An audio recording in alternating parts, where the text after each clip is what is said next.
The text message arrived at 11:47 p.m., well past the time when anything good ever comes through your phone. Your children destroyed my engagement party. I hope you're happy. Don't bother reaching out. We're done.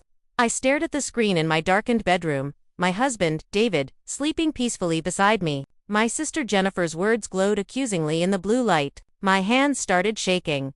I read it again, and again. Each time the words felt more unreal. My children Nima, age 9, and Lucas, age 7, were asleep down the hall. The same children who had been so excited about Aunt Jenny's party. The same kids who had spent the afternoon helping me wrap her engagement gift, carefully selecting silver paper because Aunt Jenny loves sparkly things. The party had been earlier that evening at Jennifer's new house, the beautiful colonial she'd purchased with her feet. Derek, it was supposed to be a celebration, an intimate gathering of close family and friends to toast their upcoming wedding.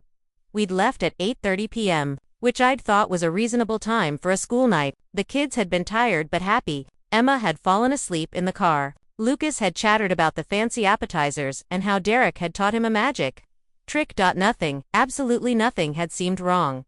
I sat up in bed, my heart pounding. What could have possibly happened after we left? I typed back with trembling fingers. Jenny, what are you talking about? What happened? The kids were fine when we left. The 3 dots appeared, disappeared, appeared again, then. Don't play dumb, Laura. Everyone saw what they did. Mom and Dad are furious. Derek's parents are appalled. You clearly can't control your children, and I don't want them around me anymore. Ice flooded my veins. I called her immediately. It went straight to voicemail. I called again. Voicemail. I sent another text. Jennifer, please tell me what you think happened. I genuinely don't know what you're talking about. No response. I tried calling my mother. No answer. My father.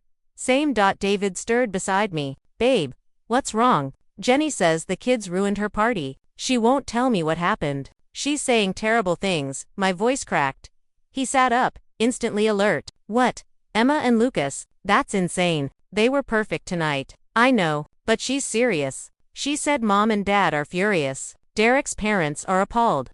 I showed him the messages. His jaw tightened as he read. This doesn't make sense. Let me try calling Derek. Derek didn't answer either. We spent the next hour spiraling, calling, texting, getting nothing but silence. Finally, exhausted and confused, we agreed to wait until morning. Maybe it was some kind of misunderstanding. Maybe someone had too much champagne and blamed the wrong kids. Maybe it would all make sense in the daylight. I barely slept. Morning came with no new messages. I got the kids up for school, studying their faces for any sign of guilt or knowledge of wrongdoing. There was nothing. Just as sleepy children who wanted pancakes and complained about having to find their library books. Mom, can we go to Aunt Jenny's house again soon? Emma asked as I braided her hair. Her house is so pretty, and she let me try on her engagement ring. She did. I kept my voice steady. Just for a second. It was so sparkly. Derek took a picture of us together. He said I'd make a beautiful flower girl. My throat tightened. That sounds nice. Honey, can Lucas and I be at the wedding, please? I couldn't answer. I just finished her braid and sent them off to brush their teeth. After I dropped the kids at school, I drove straight to my mother's house. Her car was in the driveway. I knocked, no answer. I knocked again. Harder. Mom, I know you're in there. Open the door. Finally, it opened. My mother stood there, her face stony. Laura, Mom, what is going on? Jennifer won't talk to me. Nobody will tell me what the kids supposedly did. Supposedly. Her eyebrows rose. So you're going to deny it? Deny what? Nobody will tell me what happened. She crossed her arms. Your children vandalized Jennifer's house. They destroyed her guest bathroom, broke several expensive decorations, and traumatized Derek's elderly grandmother, all while you weren't watching them. The world tilted. That's impossible. The kids were with us the entire time. They didn't break anything. They didn't, Mom. This doesn't make sense. Multiple people saw the damage, Laura. The bathroom was flooded. There was paint on the walls. Jennifer's crystal Vesta one from Tiffany's, shattered, and according to witnesses, your children were the only ones near that area. What witnesses? Who saw them do this? Several guests, and the damage was discovered right after you left. Right after we left. So nobody actually saw them do it. My mother's expression hardened. The evidence is clear. And honestly, Laura, you've always been too lenient with those children. They run wild. They interrupt adult conversations. They touch things they shouldn't. This was bound to happen eventually. Her words felt like slaps. My children are well behaved. They're not perfect, but they would never deliberately destroy someone's home. Then how do you explain what happened? I can't explain it because nobody's showing me any proof. No photos, no videos, just accusations. Are you calling your sister a liar? The question hung between us. I looked at my mother, the woman who had raised me, who had always mediated between Jennifer and me when we were growing up, and saw only judgment. I'm saying something doesn't add up, I said carefully, and I need to see the damage myself. I need to talk to Jennifer face to face. She doesn't want to see you right now. You need to give her space. Space? Mom, she's accusing my children of something serious. She's cutting us off, based on what? Assumptions. Timing. Based on evidence and eyewitness accounts. From who? Give me one name. One person who actually saw Emma or Lucas break something. My mother hesitated. I wasn't there for the discovery. Jennifer called me afterward, very upset. Your father and I came over to help clean up. The damage was extensive, Laura. You should be focusing on how to make this right, not defending the indefensible. Make it right. How can I make something right when I don't even know what happened? When my kids might be innocent? Might be? She shook her head sadly. You're in denial. This is exactly why Jennifer is so hurt. You can't even acknowledge what your children did. I felt tears burning behind my eyes, but I refused to let them fall. I'm not in denial. I'm looking for the truth. And until someone gives me actual evidence, not assumptions. Not convenient timing, but real proof, I'm going to defend my children. Because that's what mothers do. Even when they're wrong. My kids aren't wrong. Something else is happening here, and I'm going to find out what. I left before she could respond, my whole body shaking with anger and fear and confusion. As I drove away, I saw my father's truck pull into the driveway. He didn't wave. The rest of the day was a nightmare. I called Jennifer 17 times. I sent careful, pleading text messages asking for a chance to talk, to understand, to see the damage. Nothing. I reached out to my brother, Marcus, who lived across the country. He'd been at the party via video call for the toast. Maybe he'd heard something. Hey sis, he answered, on the second ring. I heard about the party situation. Marcus, thank God. What did you hear exactly? Just that there was damage after you left and Jenny's blaming Emma and Lucas. But Laura, that doesn't sound like your kids at all. They're sweet. Thank you. Finally, someone reasonable. Did you see anything during the video call? Anything weird or unusual? Not really. Everyone seemed happy. The kids were playing in the corner with some of Derek's nephews at one point. Jennifer was showing off her ring. Derek's parents seemed nice enough, if a little stiff. Oh, he paused. What? It's probably nothing. But Derek's brother Ann, I think, seemed really drunk. He was stumbling around in the background, bumping into things. Jennifer looked annoyed about it. My mind latched onto this detail. Derek's brother was drunk and clumsy. Yeah, pretty obviously. Why? I don't know yet, but it's something. Marcus, will you back me up on this? Tell Mom and Dad that you didn't see my kids doing anything wrong. Of course, though I don't know if it'll help. You know how Jenny gets when she's in a mood. She's always been dramatic. This is beyond dramatic. I don't even know what this is. After we hung up, I sat in my car in the school parking lot, waiting for pickup time. I pulled up Jennifer's Instagram. She posted constantly, documenting every aspect of her picture-perfect life. The party photos were already up. #engagement party, #future Mrs. #party of the year. I scrolled through them carefully. Beautiful decorations. Smiling faces. The Tiffany's crystal vase my mother mentioned was featured prominently in one photo. Sitting on a side table in the living room, filled with white roses. Timestamp, 7:43 p.m. More photos. Emma and Lucas playing with 3 other kids in a corner of the living room. Derek's nephews, probably. The kids were laughing, playing with toy cars. Nothing destructive. Timestamp, 8:02 p.m. A photo of the guest bathroom, pristine, elegant, everything in place. Timestamp, 8:15 p.m. Just 15 minutes before we left. I zoomed in on the photos, looking for anything unusual, and then I saw something that made my blood run cold. In a candid shot taken at 8:23 p.m. 7 minutes before we left, I could see into the hallway. In the background, barely visible, was Derek's brother Ryan. He was carrying something that looked like a paint can. Why would someone be carrying a paint can at an engagement party? I picked up the kids with my stomach in knots. Watching them emerge from school with their backpacks and artwork and innocent faces. They climbed into the car chattering about their day. completely unaware that their aunt had accused them of destruction and vandalism. "Mom, you look sad," Lucas said from the back seat. "Are you okay?" I met his eyes in their rear-view mirror, brown eyes that still believed the world was fundamentally fair and kind. "I'm okay, buddy, just tired." "Is it about Aunt Jenny's party?" Emma asked quietly. My heart stopped. "Why do you ask that? I heard you and Dad talking last night. You sounded worried." I pulled into our driveway and turned to face them. "Can you guys tell me everything that happened at the party? Everything you did, everywhere you went." They exchanged glances. "Are we in trouble?" Lucas's voice was small. "No, baby. No. I just need to understand the whole evening. Can you help me?" They told me everything. Arriving at the house, playing with Derek's nephews whose names were Brady, Mason, and Tyler. Having fancy food. Emma is trying on the ring. Lucas learned a magic trick. Playing with toy cars. Using the bathroom once each, the one downstairs, near the kitchen, not the guest bathroom. Saying goodbye to Aunt Jenny, who hugged them and thanked them for coming. "Did either of you go into the fancy bathroom upstairs? The one with the gold mirror?" They both shook their heads. "Did you break anything? Touch anything you weren't supposed to?" "No, Mommy," Emma said, and she started crying. "I promise we were good. We tried really hard to be good because it was Aunt Jenny's special day." I unbuckled my seatbelt and pulled them both into an awkward hug across the center console. "I know you were good. I believe you, both of you. This isn't your fault."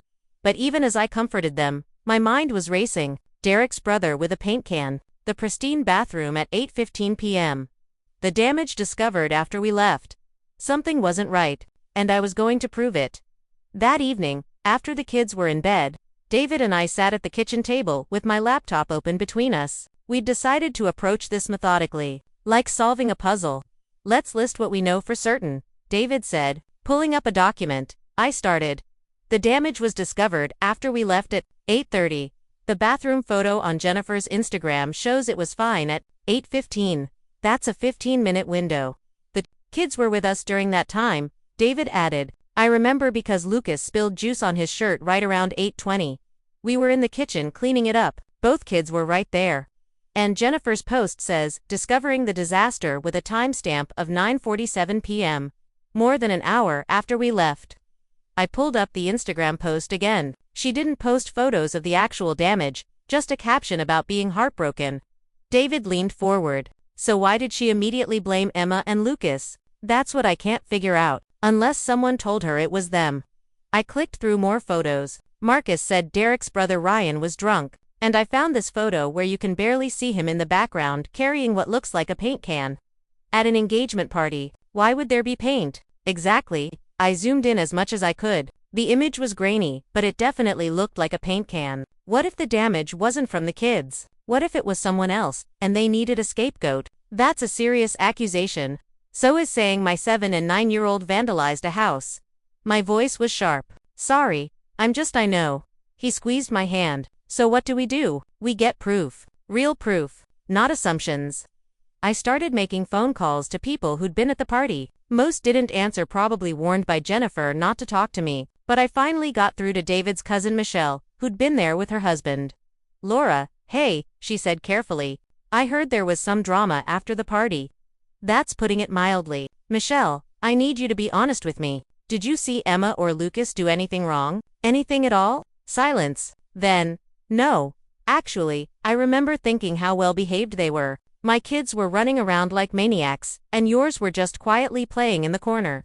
Relief flooded through me. "Can you tell me about the damage? Did you see it?" "I left before it was discovered, but I got a call from Jennifer later that night. She was hysterical. Said the guest bathroom was destroyed, water everywhere, paint on the walls, her crystal vase broken." "Did she say who did it?" "She said it must have been the kids because they were the only ones near that hallway." Michelle paused. "But honestly, Laura, I walked past that bathroom around 8 o'clock, and there were a lot of people near that hallway. Derek's brothers were going in and out. Some guests were taking a house tour. It wasn't like it was some isolated area only your kids had access to." Derek's brothers, there was more than one. "Yeah, Ryan and Cameron. Ryan was definitely drunk. Cameron seemed annoyed with him about something. I remember because they were having a tense conversation near the stairs."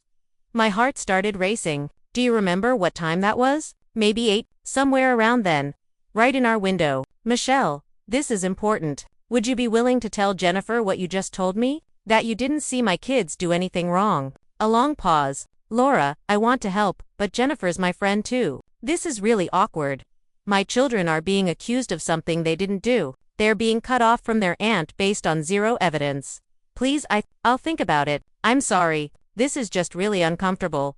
After we hung up, I felt frustrated but also validated. Another person who hadn't seen my kids do anything wrong. Another person who confirmed Derek's brothers were acting strangely.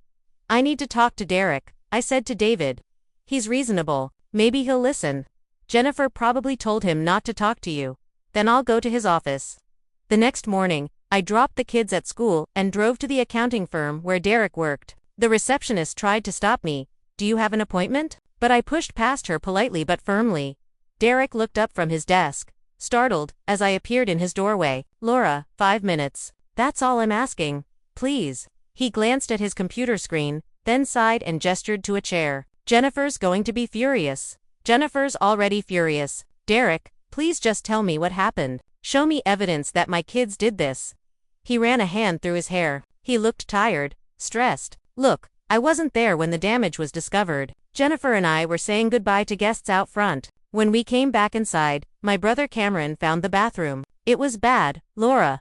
Water flooding the floor, paint splattered on the walls, toilet paper everywhere, and the vase was in pieces on the hallway floor. And Jennifer immediately blamed Emma and Lucas. Why? Because, He hesitated. Because Cameron said he'd seen them near the bathroom earlier. Cameron. Derek's brother Cameron said he saw them. Yes, but did he see them do the damage? He said they were the only kids who'd gone upstairs. That's not evidence. That's an assumption. I leaned forward. Derek, I have photos from Jennifer's Instagram, showing that the bathroom was perfectly fine at 8:15. We left at 8:30. And both kids were with David and me in the kitchen from 8:20 on. They couldn't have done this. The damage could have been done earlier. Then why was the bathroom pristine in the photo at 8:15? Derek, someone's lying, and I think it's your brother. His face changed. Just for a second, something flickered in his eyes. Doubt. Knowledge. Why would my brother lie about that? You tell me. Marcus mentioned Ryan was very drunk. Michelle said she saw Ryan and Cameron having a tense conversation. And I have a photo where it looks like Ryan's carrying a paint can during the party. A paint can. Derek looked genuinely confused. Why would Ryan have paint? That's what I'm trying to figure out. But Derek, please, look at this logically. My kids had no motive, no opportunity during the time frame, and multiple witnesses saying they were well behaved. Your brothers were drunk, acting strange, and near the area when the damage had to have occurred. Doesn't that deserve at least an investigation? He was quiet for a long moment. Jennifer's convinced it was Emma and Lucas, because that's what Cameron told her. But what if Cameron's protecting Ryan, or himself? Cameron wouldn't. He stopped. Something in his expression shifted. I need to think about this. I need more than thinking. I need you to ask questions. Look at the evidence. Don't just accept the first explanation, especially when it doesn't make sense. Laura, even if you're right, Jennifer's not going to listen. She's made up her mind. Then show her proof. Talk to your bros. Get the real story. I stood up. My kids are devastated that their aunt thinks they're destructive monsters. They cried last night. Emma asked me if Aunt Jenny hates them now. Do you know how hard that is to hear as a mother? His face softened. I'm sorry. Really, I'll talk to my brothers. See what I can find out. Thank you. I headed for the door, then turned back. Derek, one more question. Why was there paint at your engagement party? There wasn't. We haven't started any renovation projects yet. Then where did it come from? He had no answer. I spent the next 2 days in a state of anxious waiting. Derek texted once. Still investigating. Don't give up. My mother called to lecture me about making this harder than it needs to be. My father sent a terse email about accepting responsibility. Jennifer posted more photos from the party on social media with captions about fake family and people who can't admit when they're wrong.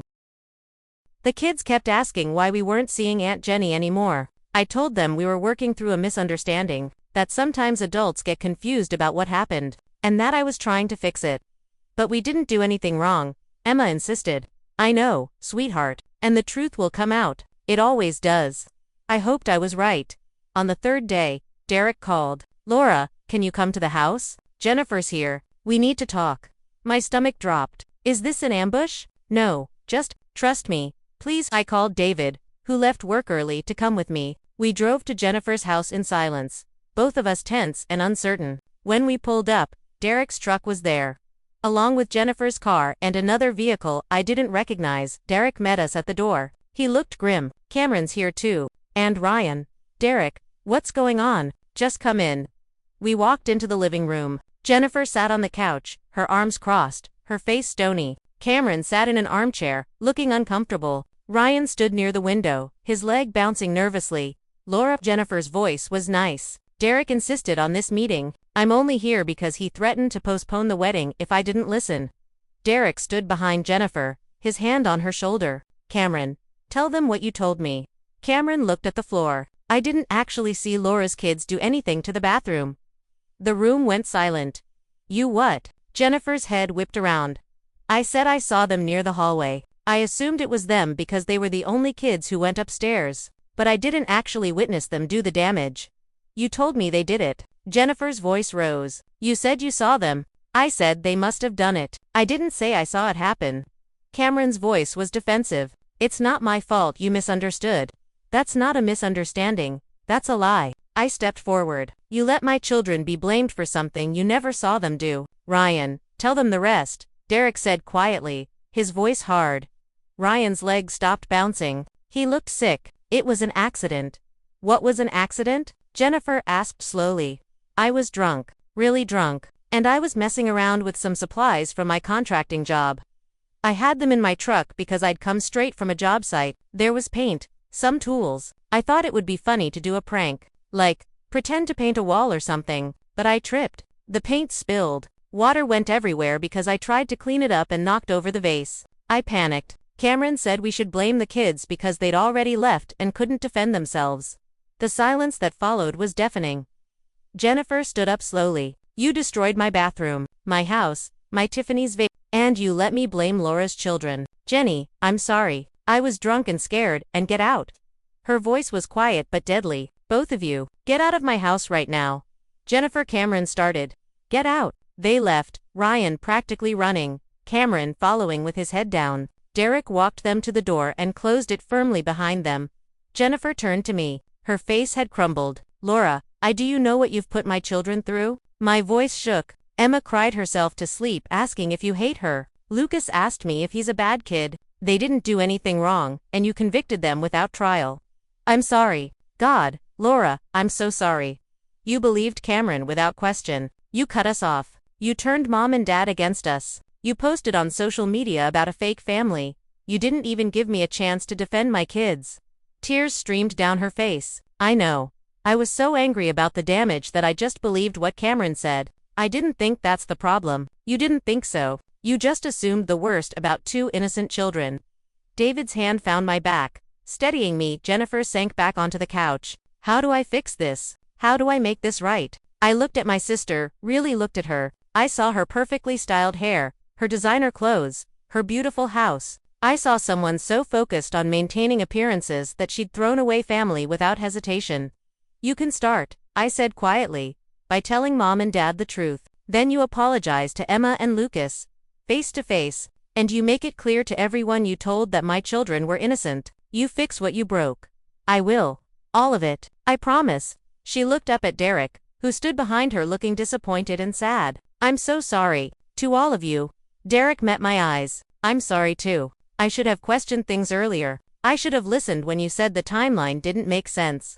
Thank you for investigating, I said. Thank you for getting to the truth. We left shortly after. In the car, David took my hand. You handled that well. I wanted to scream at her. I know, but you didn't. You held your ground and asked for what your kids need. Do you think she actually followed through? I think Derek will make sure she does.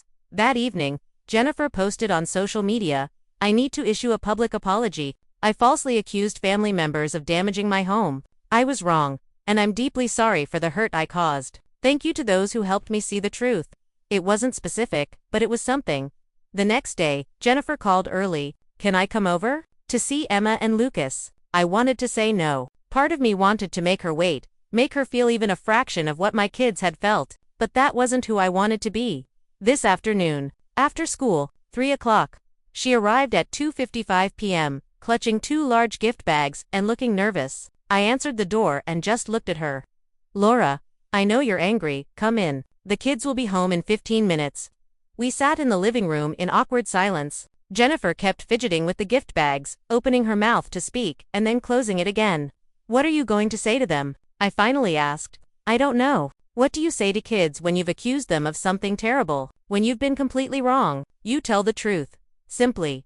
No excuses. No adult explanations they won't understand. Just the truth. I'm scared they'll hate me. They're kids. They love you. But Jennifer, you need to understand you hurt them. Badly. And this isn't just about an apology. It's about rebuilding trust. I know. Her voice was small. I've spent 2 days thinking about nothing else. About how quickly I believed the worst about them. About how I didn't even call you to get your side. I wanted someone to blame for ruining my perfect party. And they were an easy target. The doorbell rang. David and the kids were home. I'd asked David to pick them up so I could prepare Jennifer. Now I heard Emma and Lucas in the entryway, their usual after-school chatter. Mom, we're home. Can we have a snack? Come into the living room first, I called. Someone's here to see you. They bounded in, then stopped when they saw Jennifer. The joy drained from their faces, replaced with uncertainty. Aunt Jenny, Emma said quietly. Jennifer stood up, tears already streaming. Hi guys, I came to talk to you about something important. Can you sit down? They looked at me. I nodded. They sat on the couch, close together, protective of each other. Jennifer knelt on the floor in front of them, lowering herself to their level and took a shaky breath. I need to apologize to you both. Something bad happened at my party. My bathroom got damaged and a vase got broken. I thought you did it, and I said some really mean things about you, but I was wrong. You didn't do it. It was Derek's brother Ryan. He made a mistake and then another person blamed you to protect Ryan. I should have asked more questions. I should have talked to your mom. I should have given you a chance to explain, but I didn't do any of those things, and I'm really, really sorry. Lucas looked at the floor. Emma's eyes filled with tears. I was scared you hated us, Emma whispered. Oh honey, no, I love you so much. Both of you. I was angry and I made a terrible mistake. Adults make mistakes too. Big ones. And this was one of my biggest. We didn't break anything, Lucas said, his voice shaking. We were really good. We tried so hard to be good. I know you were. Everyone told me how well behaved you were. I should have listened. Why did you think we did it? Emma asked. The question was so direct, so honest. You know us. We're not like that. Jennifer closed her eyes. When she opened them, fresh tears spilled over. I don't have a good answer for that. I think I was so upset about my things being broken that I stopped thinking clearly, and when someone told me it was probably you, I believed them without checking. That was wrong. It was so wrong, and I hurt you, and I'm so sorry. Did you tell Grandma and Grandpa we didn't do it? Lucas asked. Yes, I called them yesterday. They know the truth now. Are they sorry too? The question hung in the air. Jennifer looked at me helplessly. They will be, I said firmly. They'll apologize too. Emma wiped her eyes. Aunt Jenny, we still love you, but you really hurt our feelings. I know, sweet girl, and I'm going to work really hard to make it up to you. These gifts don't fix what I did, but I want you to have them. She held out the bags. They took them hesitantly. Inside were art supplies for Emma, the expensive kind. She'd been eyeing at the craft store and a new science kit for Lucas, the one about volcanoes he'd mentioned wanting. You remembered, Emma said softly. I always pay attention when you tell me things. I just forgot to pay attention to what kind of kids you are. Good, kind, wonderful kids who would never do what you were accused of. Lucas suddenly launched himself off the couch and hugged Jennifer. She wrapped her arms around him, sobbing. Emma joined them a moment later. I watched my children so ready to forgive, so full of love, and felt my own anger begin to soften, just a little. When they pulled apart, Jennifer looked at me. Thank you for letting me do this. Thank you for doing it right. Over the next week, the ripples continued. My mother called, crying, apologizing for not believing me. My father came over with flowers and a gruff sorry. Should have listened to you. Marcus sent a text, told you Jenny was being dramatic. Glad the truth came out. Derek came by one evening without Jennifer. Can we talk? We sat on the porch while the kids played inside with David. I called off the wedding, he said quietly. I stared at him. What? Not permanently. Just postponed. Jennifer and I need to work through some things. This situation showed me sides of her I hadn't seen before, how quickly she turns on people. How she cares more about appearances than truth. I love her, but I can't marry someone I don't fully trust. Derek, I wasn't trying to break you up, you didn't. Jennifer's choices did that. She's in therapy now. We both are, together, and separately. She needs to figure out why she reacted the way she did. Why does she throw away family so easily? He looked at me. Your kids are lucky to have you. The way you fought for them, believed them, didn't stop until you found the truth. That's real love. They're my children. Of course I fought for them. Not everyone would. Some parents would have just wanted the problem to go away, even if it meant blaming their own kids to keep the peace. He stood up. Anyway, I wanted you to know. And to thank you for not giving up. You saved me from making a big mistake. After he left, David came out. Everything okay? Yeah, just processing. I leaned against him. Do you think Jennifer will actually change? I don't know, but at least now she knows she needs to. That's something. 2 weeks later, Jennifer invited us to dinner, just us. No party, no crowd. Her house still showed signs of renovation where the bathroom had been repaired. She'd replaced the vase with a framed photo of her and the kids from a few Christmases ago. I wanted you to see this, she said, pointing to the photo, a reminder of what actually matters. Dinner was quiet but genuine. Jennifer asked the kids about school, about their interests, actually listening to their answers. She didn't monopolize the conversation or turn everything back to her wedding. She was present in a way I hadn't seen from her in years. After the kids went to play, Jennifer and I sat in her living room with coffee. I've been thinking a lot about why I did this, she said. Why was I so quick to believe the worst? Have you figured it out? Partially. My therapist says I have control issues. I want everything to be perfect, my house, my relationship, my image. When something threatens that perfection, I panic. And I guess, blaming the kids was easier than accepting that chaos happens, that I can't control everything. That's pretty insightful. It's painful, honestly, realizing you're not the person you thought you were. She looked at me. You've always been so different from me. You don't seem to care what people think. You just live your life, raise your kids. Don't worry about having the perfect house or the perfect image. I care what people think. I just care more about other things. Like my kids, knowing I'll always have their back. They're lucky. She paused. Do you forgive me? Really? I considered the question. I'm working on it. You hurt people I love. You hurt me. Forgiveness isn't a switch, it's a process. But I can see you're trying. That counts for something. That's fair. She set down her coffee. The wedding's back on. Spring instead of winter. Derek and I are in a better place now. And I want Emma and Lucas in it, if you'll allow that. You'll have to ask them. They get to decide if they want to be in your wedding. Of course. She smiled tentatively. You've taught them well. To have boundaries. To expect respect. I hope someday, if I have kids, I can be half the mother you are. You will be, because you'll remember this. You'll remember how much damage assumptions can do. You'll remember to listen. That night, as I tucked Emma into bed, she asked, Mom, are things okay with Aunt Jenny now? They're getting there. Healing takes time. I'm glad we didn't do what she thought we did. Me too, honey. But even if we had if we'd accidentally broken something, you would have still believed us, right? You would have still listened to our side. I stroked her hair. Always. That's my job. To listen, to believe you until proven otherwise, to be on your team no matter what. You're a really good mom. My eyes stung. You're a really good daughter, both you and Lucas. I'm proud of how you handled all of this, how you stayed honest. How you forgave Aunt Jenny even though she hurt you. She said sorry. That's what you're supposed to do when you hurt someone. Yes, it is. After she drifted off, I stood in the doorway watching my children sleep. Lucas in the next room, sprawled across his bed, Emma curled under her covers with her favorite stuffed animal. These precious souls I'd carried, birthed, raised, who I'd defend with everything I had. The truth had changed everything. It had exposed lies, forced apologies, and shifted relationships. But more than that, it showed my children that speaking the truth matters, that standing up for yourself and others matters, that sometimes the people you love will hurt you. But healing is possible if everyone chooses honesty.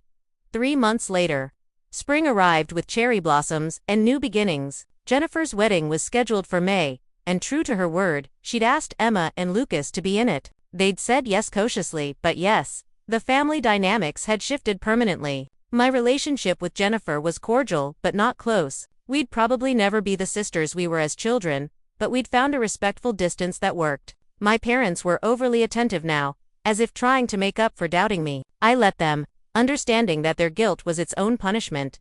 Derek and Jennifer seemed genuinely happier, more honest with each other. more realistic about their relationship. Cameron had apologized stiffly. Ryan had been banned from the wedding. That seemed appropriate. But the real change was in my children. One afternoon, Emma came home from school, upset. Jordan said, "I copied her art project. The teacher believes her because she turned hers in first, but mine's different. I didn't copy anything." My first instinct was to march to the school immediately. But I stopped myself. "What do you want to do about it?" Emma looked surprised. "You're not going to fix it. I can help you, but you're capable of handling this. What's your plan?" She thought for a moment. "I could show the teacher my sketches. I have them in my art journal, all my planning before I made the final project. That would prove I didn't copy." "That's a great idea. Want me to email the teacher that you'd like to meet with her to show your process?" "Yes, please. But Mom, can you still come with me to the meeting?" "Of course. I'll be right there, but you'll do the talking." The next day, Emma calmly showed her teacher the evidence. The teacher apologized for jumping to conclusions and gave Emma an A+ on the project. On the drive home, Emma was glowing. "I did it myself.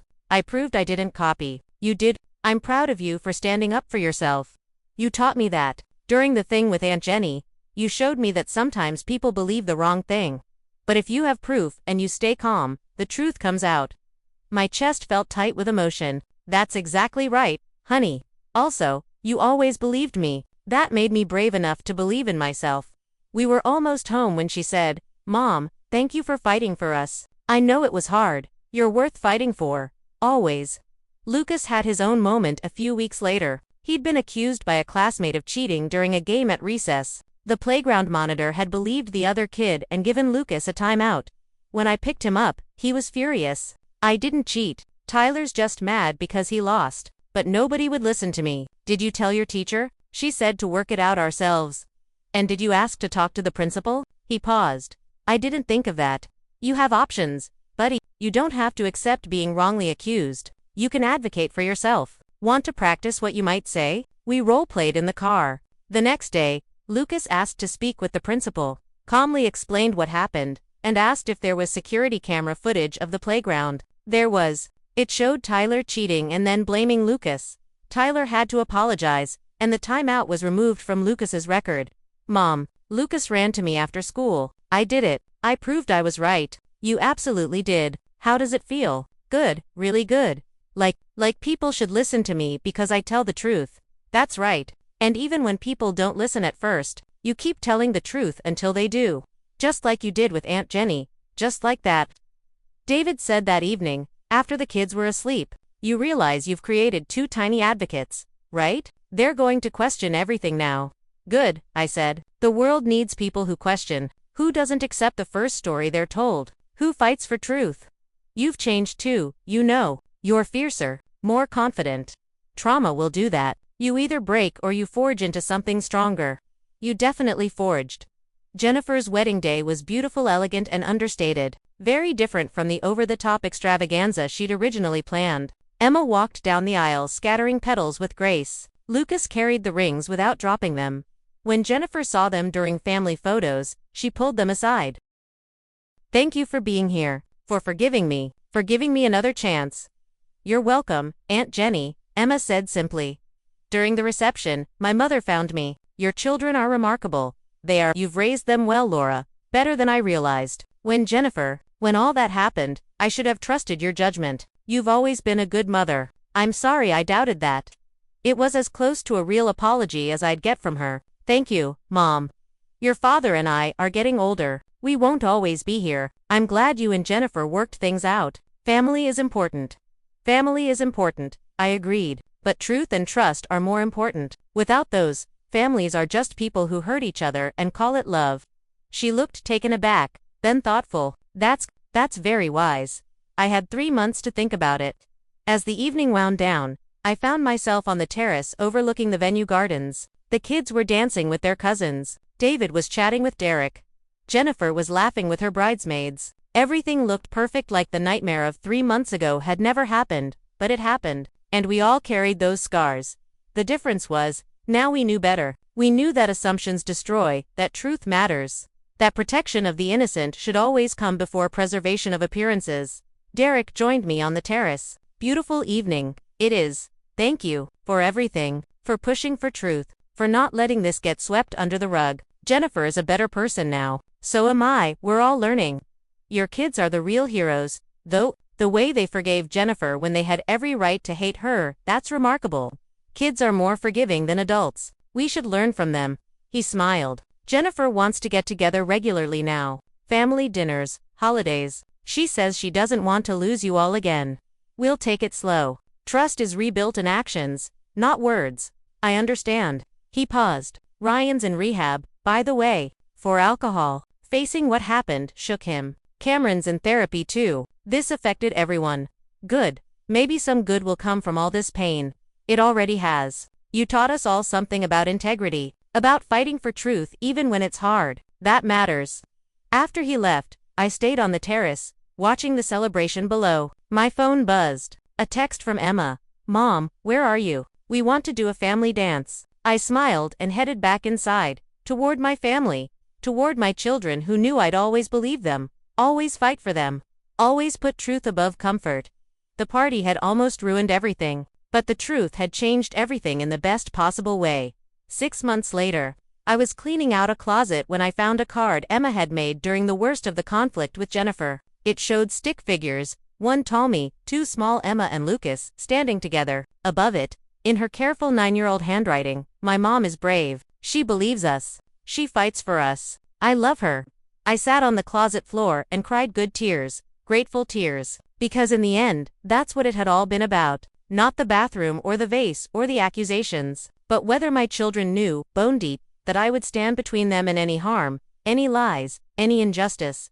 They knew. The card proved they knew.